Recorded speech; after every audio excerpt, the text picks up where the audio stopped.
Bueno, hola, soy Cipriano y hoy estaré entrevistando a Gabriel Arriola, haciéndole una serie de preguntas que formulé relacionadas con la carrera profesional y la negociación para ver cómo se aplica en la carrera. Entonces, cuéntanos quién eres, a quién te dedicas. Bueno, mucho gusto. Soy Gabriel Arriola. De profesión soy administrador de empresas, pero la vida me encaminó en el mundo del crecimiento personal. Soy coach ontológico y máster en PNL y también soy emprendedor. Listo, gracias. Bueno, entonces hablaremos de la negociación y cómo esta se aplica en la carrera profesional que tú elegiste. Entonces, antes de empezar con las preguntas de administración de empresas, hay unas preguntas globales sobre administración para ver cómo las utilizaste en la vida. Entonces, la primera es, en tus tareas del día a día, ¿en qué momentos aparece la negociación? ¿Y con qué personas o grupos negocias normalmente? Pues a ver, cuando uno está en el mundo de los negocios, uno constantemente está negociando, ¿cierto? ¿Qué es lo que debe tener uno en cuenta para la negociación? ¿Qué producto o servicio tengo yo para solucionarle un problema a la otra persona?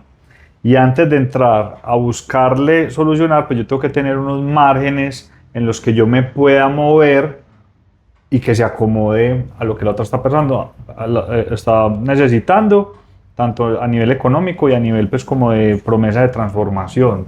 Entonces es muy importante estar preparado antes de una negociación con todos estos datos. ¿Cuánto estoy dispuesto a ofrecer, a cobrar?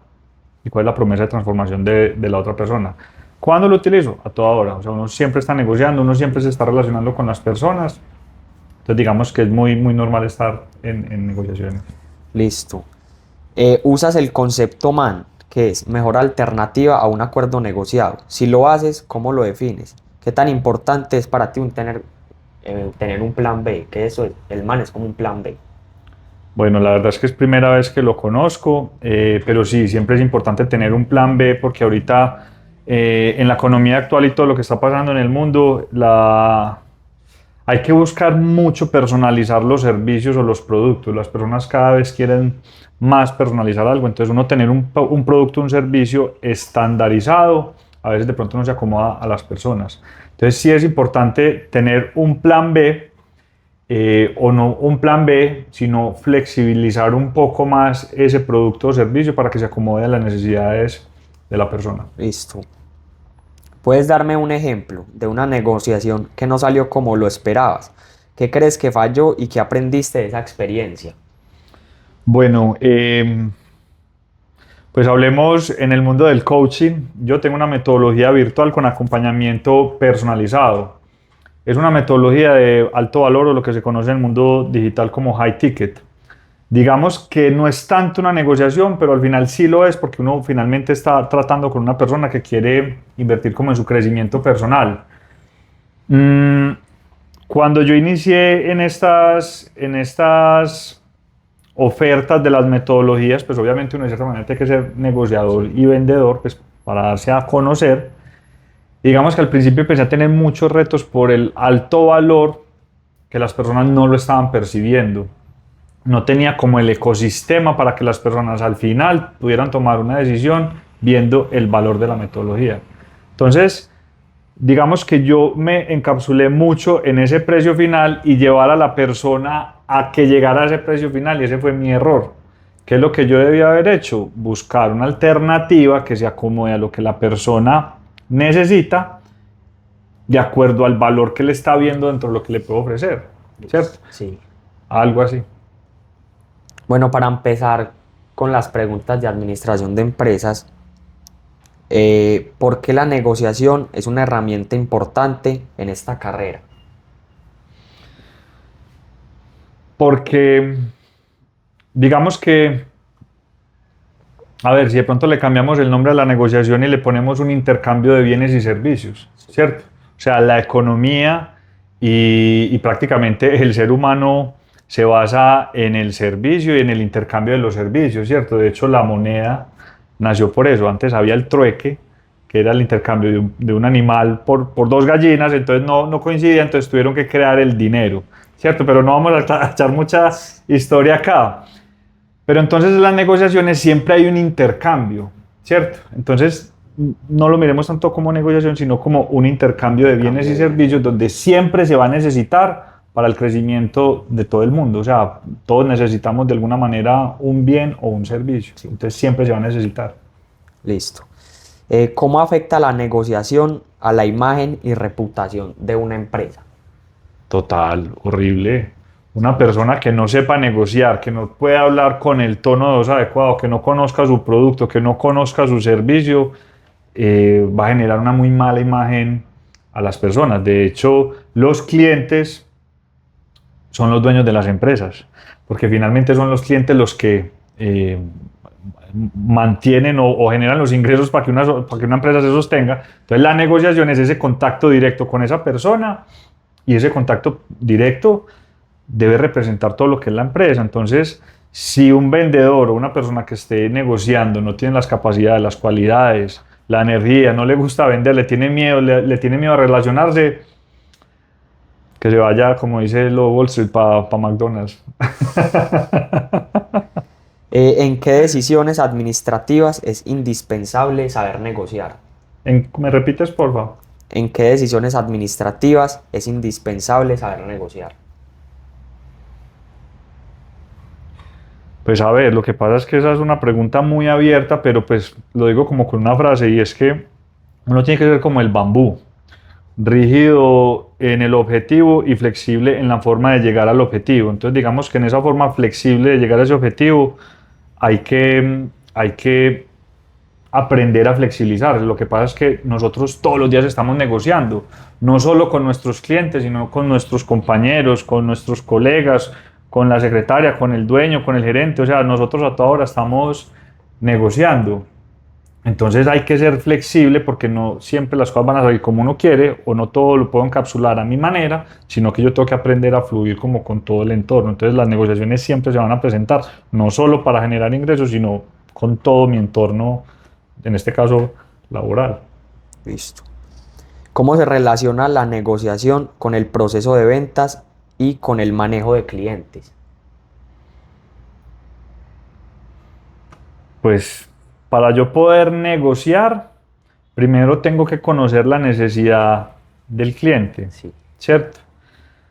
Entonces, antes de yo conocer la necesidad, bien sea de un producto o un servicio, pues yo tengo que saber cómo moverme en esa necesidad para poder ofrecerle algo que de verdad le genere una promesa de transformación. Entonces, antes de un proceso de ventas o de un cierre, pues tiene que haber una negociación, digamos, una preparación inicial para después poder ejecutar, pero todo empieza de una negociación, una conversación. Es una negociación empieza desde el momento en el saludo, cómo estoy interactuando con la persona, algo que llama el rapport, que es cómo conecto con la persona si busco similitudes. O sea, la negociación no es solo el momento de la venta, sino cómo me estoy relacionando con las otras personas. A mí me lo enseñaron en el colegio, que se llamaba como el método Harvard, algo así, para la negociación. Ok. Bueno, entonces, ¿de qué manera te ayuda la negociación a administrar mejor los recursos de la empresa, como presupuesto, personal o materiales? Como lo mencionaba ahorita, la negociación podemos enfocarla mucho al relacionamiento que estoy teniendo yo con las personas y las cosas. Entonces es, primero, tener muy claro, o sea, una empresa no se puede administrar si no hay control. Si no sé en qué punto me encuentro, de ahí no puedo tomar decisiones. Entonces, para poder negociar, es necesario conocer en qué punto estoy y a dónde quiero llegar y cómo me flexibilizo o cómo logro cumplir esos objetivos, bien sea el relacionamiento humano o el relacionamiento con la empresa. Listo. ¿Crees que una empresa con buenos negociadores tiene ventaja frente a la competencia? Claro, por ahí dicen que este mundo es de los vendedores. Sí. Por ejemplo, ¿de qué te sirve a ti ser un abogado si nadie sabe lo habilidoso que es y no puedes mostrarte al mundo? ¿O de qué le sirve a las personas si sos un genio mentalmente pero no eres capaz de exteriorizar esa genialidad? Entonces la negociación también es esa capacidad de relacionarse. Listo. ¿Cómo influye la negociación para conseguir mejores precios, tiempos de entrega o condiciones con proveedores? Pues digamos que, o sea, ya estoy como, como muy enfocado en eso, pero la negociación es la forma de relacionarse, ¿cierto? Para conseguir un precio o lograr algo, lo que mencionaba anteriormente también, tener muy claro antes de cualquier venta o compra de algún producto, es tener muy claro qué es lo que yo necesito, cuánto estoy dispuesto a pagar, cuáles son mis rangos de tolerancia frente a eso y ver si dentro del relacionamiento puedo moverme ahí. Muchas veces definitivamente, no, esto no sirve para mí, simplemente un no también es un buen cierre. Bueno, entonces todavía no hemos terminado, pero ya sacaron las preguntas de administración de empresas. Pues para terminar, están estas dos preguntas que es como para reflexionar y como para ayudarme cuando yo esté en la posición que tú estuviste hace unos años. Entonces, ¿qué consejo le darías a un estudiante de esta carrera para mejorar en negociación? Como coach, atención plena. Siempre haz las cosas con la intención de estar presente para que siempre absorbas toda la información, pero fuera del romanticismo, aprende a relacionarte con las personas. Por ejemplo, algo que aprendí yo en una época que yo hacía Kung Fu era que nosotros nos relacionábamos con los mendigos, con el abogado, con el gerente, con el portero, o sea, con todo el mundo, y eso se va volviendo como un lenguaje mudo, y esa capacidad de aprender a relacionarte con las demás personas te va a potencializar mucho la negociación. Listo. Si pudieras volver al pasado, ¿qué te gustaría haber sabido sobre negociación cuando empezaste a trabajar?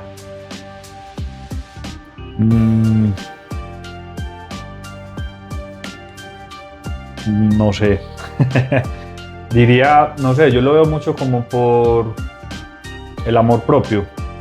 El amor propio, la confianza que uno se tiene, porque muchas veces las negociaciones que salieron desfavorables para mí fueron de pronto decisiones emocionales o de pronto fueron momentos en los que yo estaba necesitado y tomé decisiones apresuradas. Entonces yo creo que algo que de pronto me hubiera gustado saber antes, pero es más como del bienestar mío, es amor propio y como esa saber manejar límites. A veces el desespero te puede hacer tomar decisiones que no son. Listo, muchas gracias. Hombre, no, con mucho gusto. Bueno.